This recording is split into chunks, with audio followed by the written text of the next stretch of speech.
Hey guys, it's me again, Nurse Maria. We arrive at the hot air balloon location around 4:40 a.m.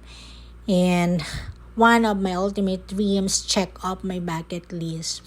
Riding a hot air balloon over the magical skies of Cappadocia was something I used to only see in pictures and imagine in prayers. Today, I live it.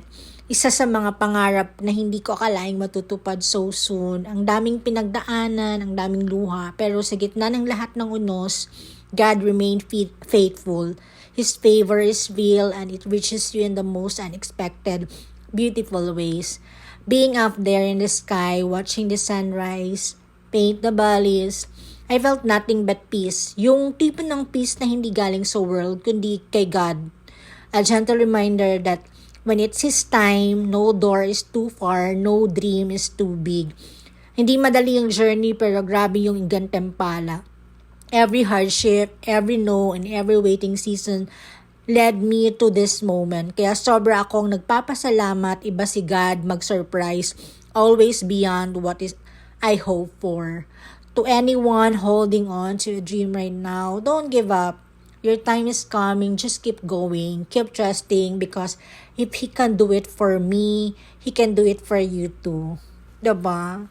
Grabe lang. Hindi ko lang ma-explain yung saya, yung sobrang saya ko na lahat ng to na-experience ko, diba? Wala lang.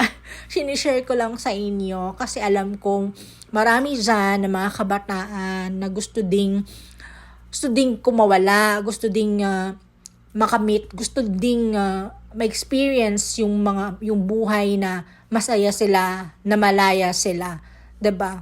Aba, nagdadrama na ako sa voice over ko ngayon na. Tingnan niyo guys, malapit lang kami diyan. Hindi ako natakot actually, akala ko takot ako sa height. Pero nung sumakay ako, I felt very comfortable with all the passengers as well.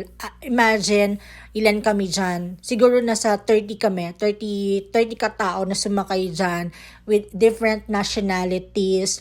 We all work together na if ever, kasi tinuruan din kami kung paano mag-landing kasi sabi nila mahirap pag mag-landing.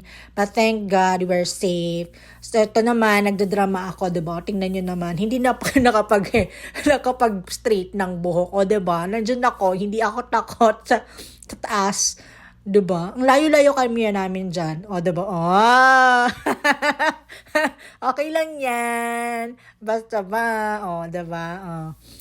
Wala lang. Gusto ko lang i-share yung moment. Kaya,